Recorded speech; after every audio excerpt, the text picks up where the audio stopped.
¿Alguien recuerda lo que es una clase de equivalencia, jóvenes? Esto se vería mejor con un ejemplo, ¿sí? Antes de darles la definición, pero este ejemplo va a ir dirigido para entender lo que es una relación de equivalencia, sea A igual al conjunto de las X en dos enteros, ¿sí? Tal que X es mayor o igual que 4, ¿sí? Y es menor o igual que 14. Ese es mi conjunto, ¿sí? Ese es el conjunto A. Entonces, pues no tiene mucho chiste hasta aquí, ¿sí? Pero me dan una relación que dice así.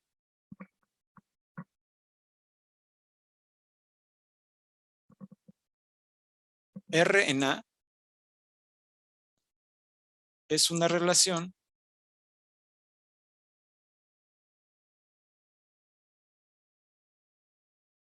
¿sí? Es una relación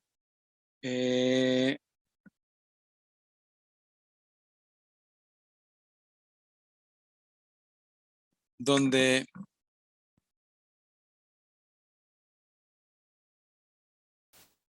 X y Y, donde X y Y tienen el mismo resto,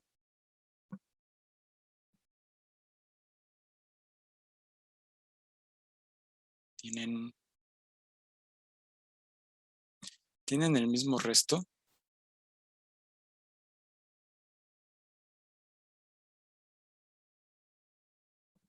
¿sí? Tienen el mismo resto cuando se divide por 4.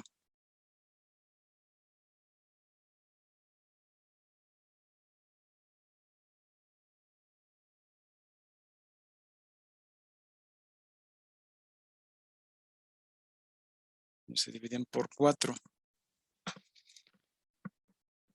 Y de aquí tenemos que calcular las clases de equivalencia, ¿sí? A partir de aquí. ¿Cómo es esto? Bueno, lo primero que tenemos que ver es cuando tienen el mismo resto los términos. Entonces, por ejemplo, ¿qué es lo que me quieren decir?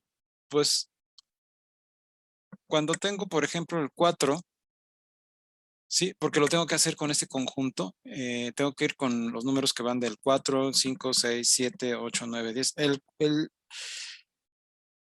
El 4 lo puedo representar como 4 por 1 más 0, ¿sí? El 5 lo puedo representar como 4 por 1 más 1. Entonces, ¿esto a qué alude? Bueno, que el 4 es el divisor, en este caso del primer término, que es el 4, y luego en el segundo caso del 5, ¿sí? Y lógicamente estoy buscando términos que sean múltiplos y todo por ahí. Lógicamente el 1 es el múltiplo del 4, el múltiplo es el 1 del 5 y el resto es el 1. En el 5 el resto es el 1. En este caso, en el de arriba, el resto es el 0. En el 6, pues ya con eso ya pueden ver lo que sigue, ¿no? 6 es igual a 4 por 1 más 2, ¿sí? El 7 es igual a 4 por 1 más 3.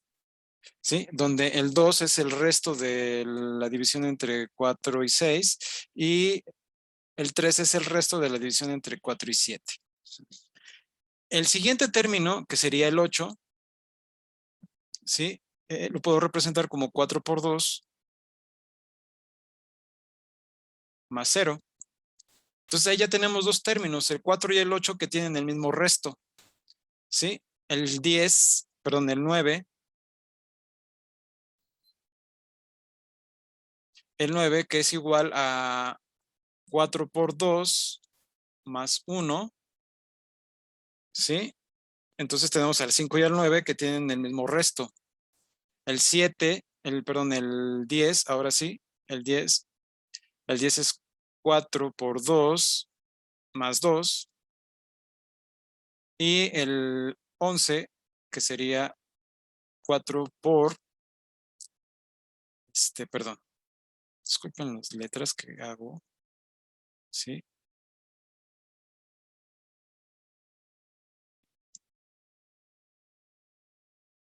Ahí está. 4 por 2 más 3. Y ya con esto podemos ver cómo se van formando los conjuntos, ¿no? Y ahorita hacemos bien la asociación para que se den cuenta cómo se relacionan los diferentes términos para hacer una relación, una clase de equivalencia, ¿sí? En este caso sería el 12, el 13 y el 14 los términos que me faltan. 12, esto lo puedo ver como 4 por 3 más 0, ¿sí? Este parece 6 más 0. El 13, que es 4 por 3 más 1. Y el 14, que es 4 por 3, 4 por 3 más 2. Entonces ya no tengo 15, entonces ahí le termino, ¿no? Termino esta cuestión. Entonces me piden hacer una clase de equivalencia con los términos, ¿sí? A partir de la relación que se me da. La relación está dada por aquellos números que pueden dividir al 4, al 5, así como lo hemos estado haciendo. Y la clase de equivalencia se va a definir por los restos equivalentes, o sea, los términos que tienen el mismo resto. Antes de continuar, jóvenes, quiero saber si hay dudas hasta aquí.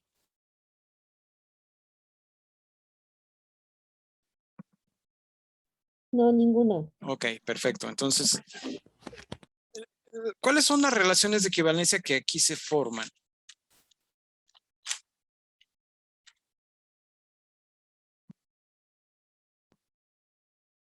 ¿Alguien ya las vio? ¿Sería el 0, 1, 2 y 3? Exacto. Sí. De aquí, de alguna manera, podemos sacar tres conjuntos. Bueno, déjenme sacar 4 conjuntos más bien. ¿Y cuáles serían estos 4 conjuntos? Vamos a llamarlos así, de esta forma. Vamos a empezar a usar la notación que regularmente se usa.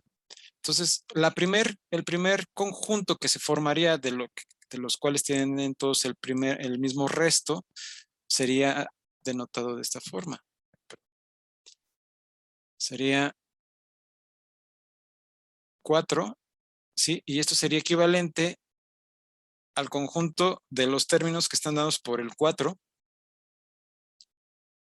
el 8 y el 12. ¿Por qué estos tres números? Porque son los números que tienen el mismo resto como 0. ¿Sí? Esos serían mis primeros, ese sería mi primer conjunto. El segundo conjunto, pues ustedes ya podrían darse cuenta, sería el 5, sería la clase de equivalencia. Puede ser definida por el 5 o por el 9 o por el 13, dependiendo de, ahora sí, del gusto, de la necesidad o de la definición que se esté dando, pero los términos van a ser lo mismo, ¿sí?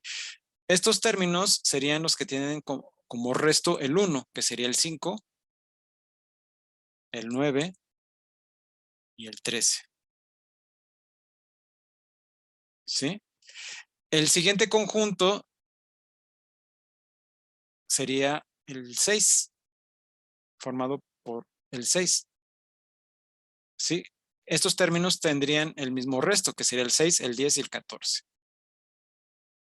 Sería, perdón, sería el 6,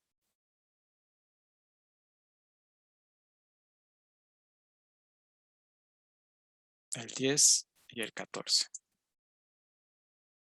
Dado que estos tienen el mismo resto, que es el 2, pues ahora los únicos que me faltan sería el 7, ¿sí? Que sería el conjunto dado por el 7 y el 11. Pude haber agarrado números más grandes para hacerlo para rellenar más, pero no quiero irme más, extenderme más de lo necesario para que se entienda esto realmente, que es una clase de equivalencia. Entonces, hasta aquí, pues, con esto yo ya puedo de alguna manera, observar que tengo 4 clases de equivalencia aquí. Y cada una de estas clases de equivalencia es esta. Sí, la clase de equivalencia del 4, la clase de equivalencia del 5, la clase de equivalencia del 6 y la clase de equivalencia del 7. ¿Qué están notando aquí, jóvenes?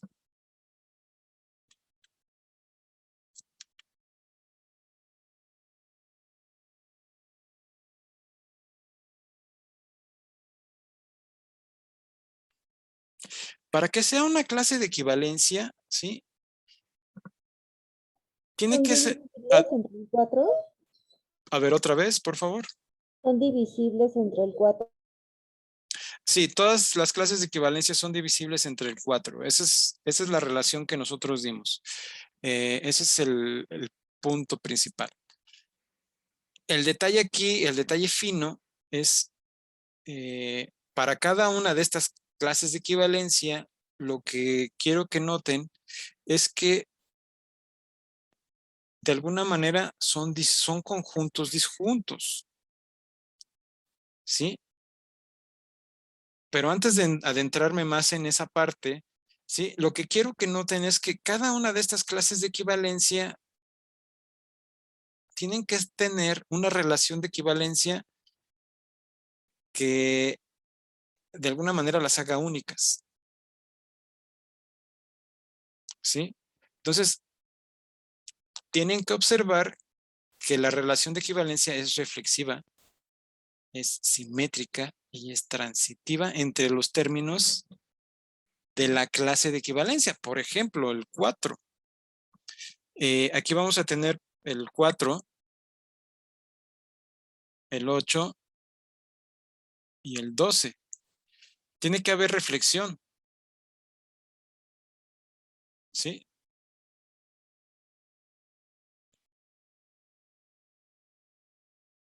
Esa es una de las partes importantes. Tiene que haber simetría y tiene que haber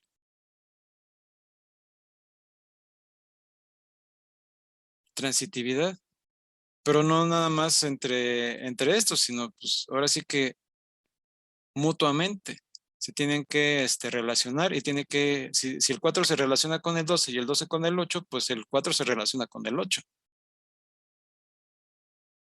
¿Sí? Esa es la hipótesis, esa es la teoría y esa es la regla que se da en cada una de estas cuestiones. Y lo mismo ocurre con la clase de equivalencia del 5, lo mismo ocurre con la clase de equivalencia del 6 y lo mismo ocurre con la clase de equivalencia del 7. ¿Sí? Tiene que darse, para que se llame clase de equivalencia, tiene que darse dentro de los términos de una relación de equivalencia. ¿Sí? Y en ese contexto, pues lógicamente se va a formar un conjunto. ¿Sí? Vamos a hacerlo. Déjenme. Perdón.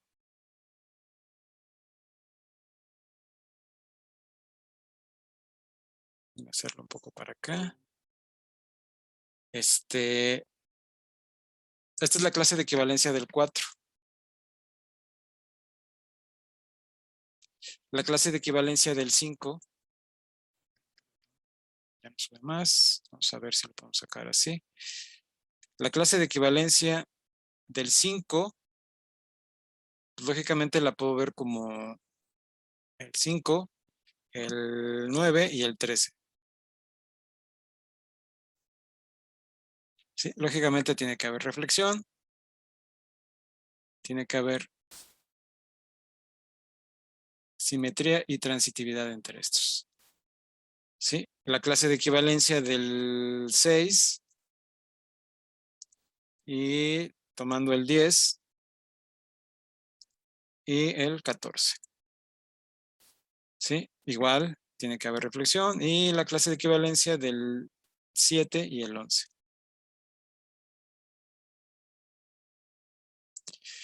Si pueden notar, los conjuntos que forman estas clases de equivalencia son disjuntos. ¿Sí?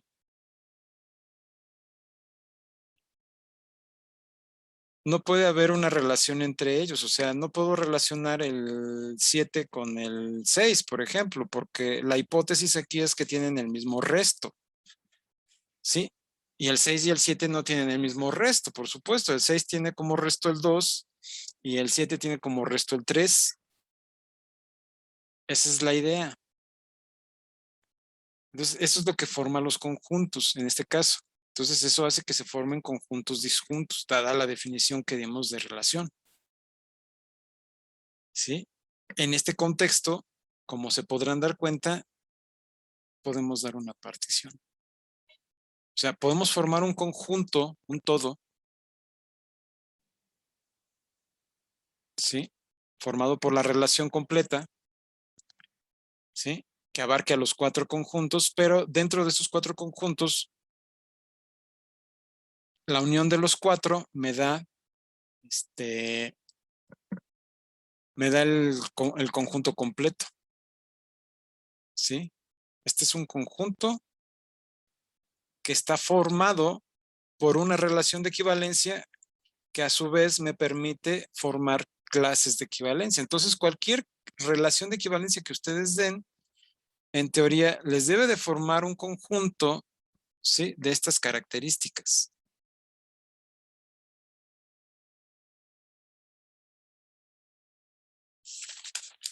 ¿Sí, jóvenes? ¿Alguna duda hasta aquí? No, ninguno. Es decir, que el conjunto está dividido en subconjuntos. Exactamente. Ok. Esto lo que va a implicar, lógicamente, es que dada la relación de equivalencia, ¿sí? Se va a formar un conjunto que va a estar formado por los mismos elementos del primer conjunto que nos dieron, o sea, el conjunto A, ¿sí? Pero el conjunto A forma un conjunto distinto a este nuevo conjunto que estamos observando, porque pues, yo puedo tener a los mismos elementos del conjunto A y estos los tengo asociados que van del 4 al 14, ¿sí? Esa es una relación. Pero aquí me están dando otra relación que debo de jugar con los términos que van del 4 al 14, dada una relación que es una relación de equivalencia que me dice algo, donde los términos, cuando yo los divido entre 4, me tienen que dar o tengo que unirlos con los términos que tengan el mismo resto. En este caso, por ejemplo, el 4, el 5, el 6, el 7, ¿sí? Me permiten formar diferentes clases de equivalencia, lo que me permite de alguna manera tener a los mismos elementos del conjunto A, pero distribuidos de una forma distinta. ¿Sí? Que de primera vista, pues parece no haber una lógica. Si yo les doy los conjuntos así, a ver, ¿qué te dice este conjunto 4, 8 y 12? ¿Sí? ¿O qué te dice este otro conjunto, el 5, el 9 y el 13? ¿O qué te dice este otro conjunto, el 6, el 10 y el 14 y así? Pues no les va a decir nada, ¿sí? A menos de que tengan el contexto sobre el cual estamos trabajando, por supuesto. ¿Sí? En ese sentido, pues, se tiene que demostrar que realmente estamos trabajando con una relación de equivalencia.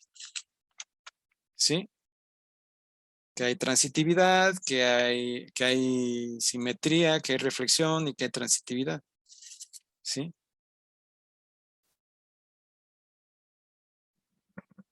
En estos términos, pues lógicamente lo que me interesa que vean no es necesariamente que es una relación de equivalencia, o sea, eso lo puedo demostrar ahorita, si quieren ahorita lo demuestro. Pero lo que me interesa aquí en particular, ¿sí? Es que empiecen a vislumbrar esta parte de los conjuntos que se están dando, ¿sí? Y que de alguna manera, si yo los veo desde el conjunto A, ¿sí? Este conjunto que habíamos dado al principio, ¿sí?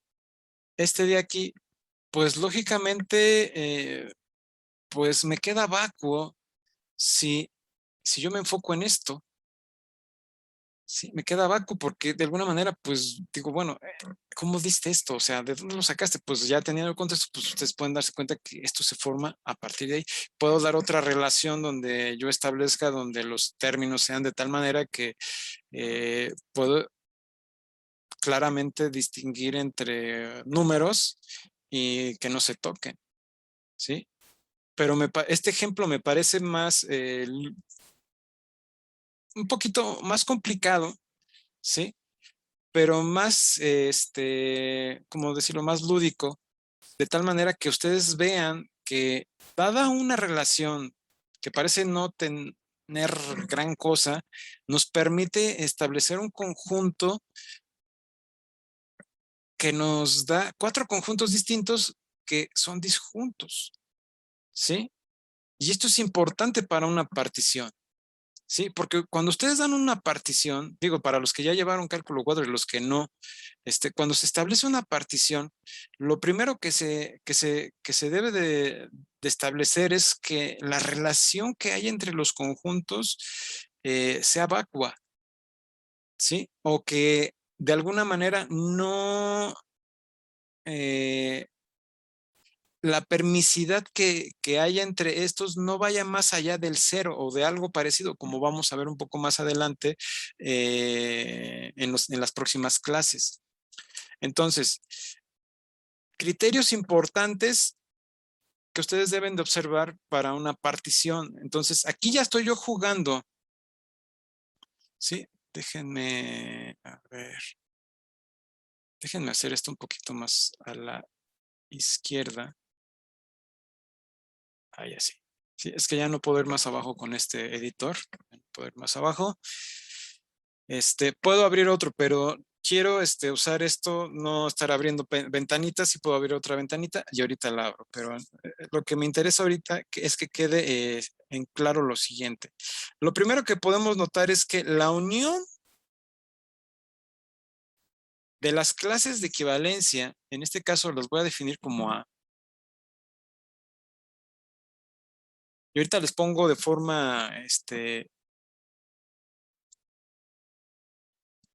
de manera formal la definición de clase de equivalencia, sí, porque ahorita he estado jugando con el término, pero no se los he definido, pero es porque quiero que entiendan perfectamente el concepto y también el concepto de partición. Entonces, lo primero que tengo que observar es que la unión de todas las clases de equivalencia, en este caso, ¿sí? Me tienen que dar al conjunto, en este caso, al conjunto A. O sea, cuando yo uno a todos los términos de cada uno de los conjuntos de estas clases de equivalencia, pues tengo que tener por completo al conjunto A. No importa, no importa el orden, lo que importa es que estén todos ahí. ¿Sí? Entonces, otra cosa que también debo de observar es que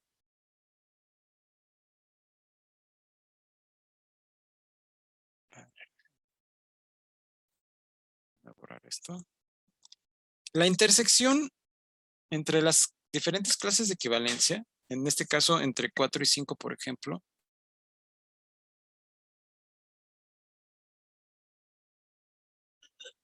la intersección entre 4 y 5, ¿cómo es?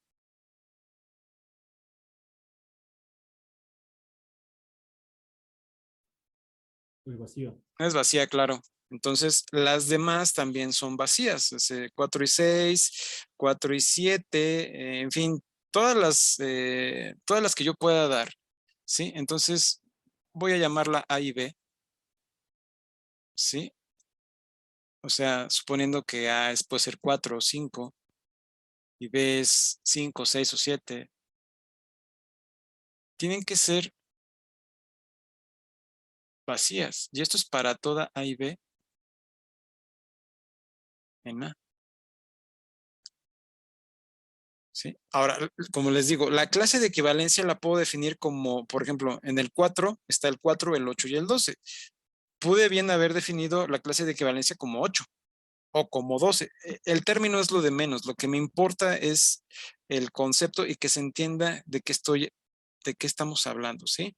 Entonces, el siguiente valor que tengo que dar es que todas las clases de equivalencia tienen que ser distintas, la intersección entre o sea, para cualquier par de clases de equivalencia que yo tome, su intersección tiene que ser vacía, cualquiera, ¿sí? O sea, no se vale que alguna de ellas tenga relación, porque pues aquí queda claro, ¿sí? Por otro lado, y por último, es que todas las clases de equivalencia tienen que ser distintas del vacío, ¿sí?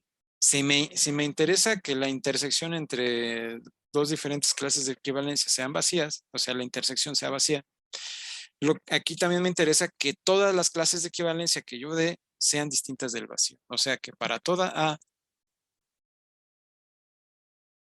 en A, la relación la clase de equivalencia sea distinta del vacío. O sea, que exista al menos un término dentro de la clase.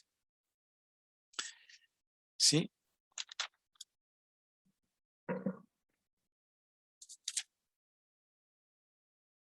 Y con esto, pues lógicamente, podemos dar ahora sí la definición de clase de equivalencia. ¿Sí? Ya trabajé con ella, ya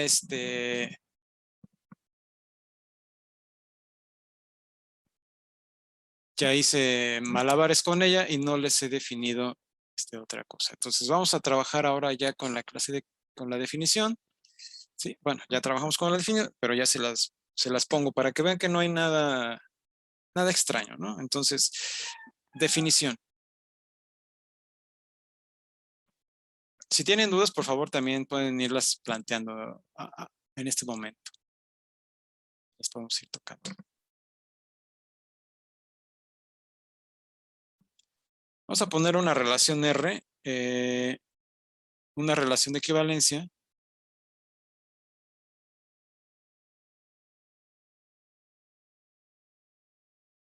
Equivalencia.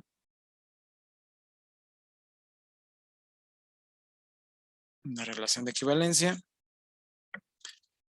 En un conjunto A.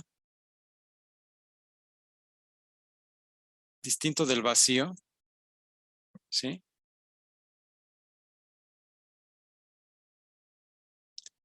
Donde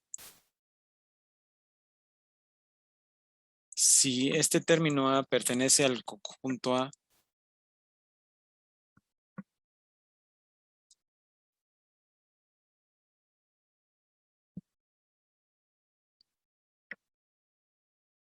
y los términos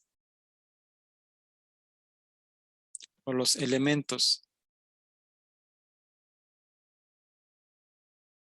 relacionados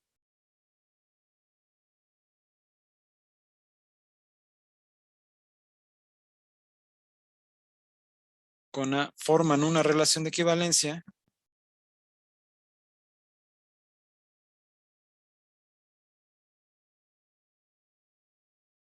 bueno, ya lo dije arriba, entonces dejen relación de equivalencia y los elementos relacionados con A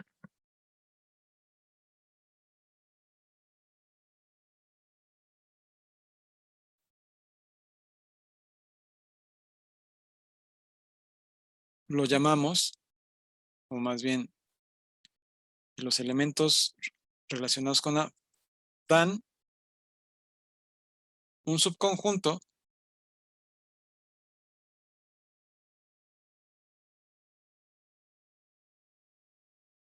que llamamos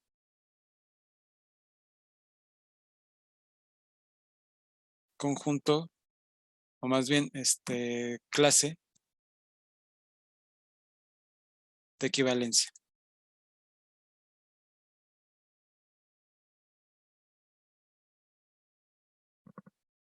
Y este conjunto, pues lógicamente lo voy a establecer como A, como ya lo había yo puesto, y se va a definir como el conjunto de las X en A, tal que X está relacionado con A. Puede ser que todos términos del conjunto bueno, todos los términos del conjunto A estén relacionados con A. Y bueno, sería redundante decir, bueno, pues es todo el conjunto A, pues es una clase de equivalencia por sí misma, ¿no? ¿Qué suele ocurrir? Suele ocurrir, pero lógicamente depende de la relación que se dé. Y como pudimos notar aquí en el ejemplo, en el conjunto A que dimos, ¿sí? Que donde el conjunto es el conjunto de las X en Z, tal que X está entre 4 y 14, podemos hacer el ejercicio con más términos, ¿no? Entonces, pero lo de menos es ahorita enfocarnos más allá. Entonces, ya con la relación, ya con la clase de equivalencia definida, ahora nos podemos adentrar, enfocarnos en lo que definiríamos como una partición, ¿sí? Porque a partir de aquí ya me permite esto, ¿sí? Definir esta cuestión.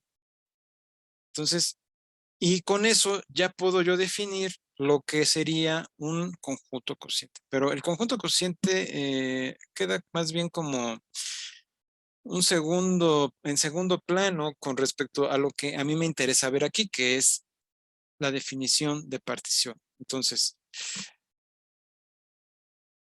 y ahorita les explico por qué empecé por aquí. Déjenme subir esto un poco más para darles la definición.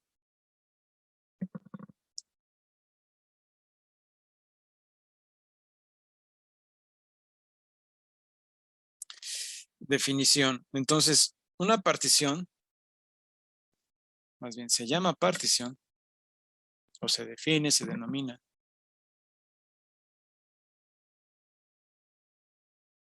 Se llama partición de A, o sea, de un conjunto A. ¿Sí? O sea, tenemos un conjunto A tal que este conjunto es, vamos a definir una partición dentro de él.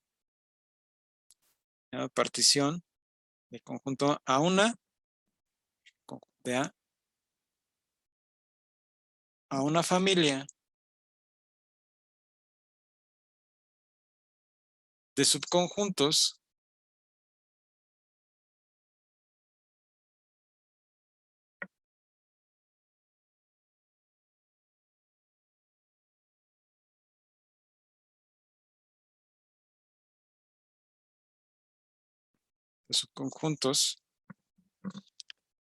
a alfa que pertenecen a, o más bien que están contenidos en A, no que pertenecen, que están contenidos en A. ¿Sí? Que están contenidos en A, con alfa dentro de un índice, o sea, alfa pertenece a un índice, ¿sí? Que satisface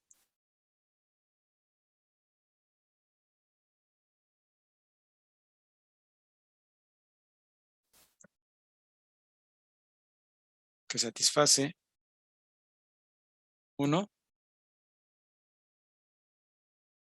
para todo alfa en el índice,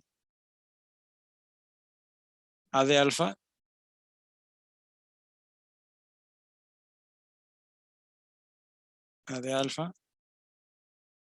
es distinto del vacío.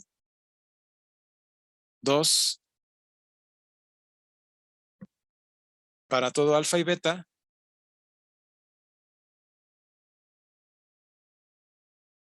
en el índice, alfa intersección beta, o sea, A alfa intersección A beta es vacío, o sea, la intersección entre estos es vacío. O implica que si la intersección es distinta del vacío, entonces esto no va a quedar de otra vez que A alfa es equivalente a beta. ¿Eso qué quiere decir? Habíamos anunciado que, a ver, a lo mejor esto se presta a confusión. Ustedes pueden decir, bueno, a ver, es que tú me estabas diciendo que la intersección tenía que ser vacía. Bueno, sí. Pero supongamos que a ustedes les dicen, bueno, si la intersección es no vacía, ¿qué debe de existir? Pues la restricción es clara, ¿no? O sea, si los conjuntos no se deben de tocar entre sí o establecer algún criterio de tal manera que nos permita establecer una separación entre ellos, ¿sí? Como lo vamos a ver en adelante, un poco más adelante, ¿sí? Yo creo que el jueves o el miércoles, cuando veamos esto, va a quedar un poco más claro de qué estoy hablando. Pero esto es importante porque si la intersección entre dos subconjuntos de un conjunto es distinta del vacío, es que existen al menos dos términos, al menos un término que, que está por ahí, que están compartiendo, ¿sí? Pero todos los elementos de ambos conjuntos se relacionan con ese término, ¿sí? Eso es a lo que quiero llegar. Entonces, no me va a quedar de otra más que como todos los términos de un conjunto se relacionan con ese término, pues los otros también se relacionan con ese término, todos se acaban relacionando, pues vamos a llegar a la conclusión de que es el mismo conjunto. O sea, de que alfa porque así como lo establecimos claramente con la clase de equivalencia anterior que estuvimos trabajando, ¿sí? Tiene que ser tajante el hecho de que si hay una intersección entre ambos conjuntos y esta es distinta del vacío, no me queda más que estoy intersecando al mismo conjunto, ¿sí? Y es decir, tengo al mismo conjunto, tengo a alfa o a beta, o sea, es cualquiera de los dos. Y en este último término, pues lógicamente tengo que también poner que 3, que el conjunto dado A es igual a la unión de todos los A alfas con alfa en el índice. ¿Sí? Entonces, con esto, de alguna manera, queda establecido todo lo que tiene que ver con particiones. Ese era mi objetivo. ¿Sí? Porque de aquí en adelante, digo, lo que sigue de las próximas clases, el concepto de partición va a ser el pan nuestro de cada día. Sí, porque en todo momento vamos a hablar de la partición, de la suma de Riemann, de la suma superior, de la suma inferior, y pues en todos los casos vamos a necesitar una partición. Entonces tenemos que tener claro qué es una partición. Y a veces, cuando se habla de una partición, bueno, pues puede que se entienda, ¿no? Lo que es el contexto, pero comprenderlo a grandes rasgos, comprender qué me están diciendo con una partición, a veces queda esa laguna, ¿no? Yo me pregunté cuando me dieron la definición de partición, bueno, ¿qué es una partición en sí? O sea, sí entiendo la definición, pero ¿hay algo más ahí? Pues sí, sí había. O sea, claro, me quedó después de que di la primera vez esta cuestión de relaciones de equivalencia, ¿sí? En cálculo 1, pues me quedó clarísimo que esto era para cálculo 4 también. Al menos para hacer claro el concepto. ¿Sí? Bueno, jóvenes, ¿alguna duda hasta aquí? Y pues me despido de todos ustedes de momento, jóvenes. Nos vemos. Disfruten su tarde y hasta pronto.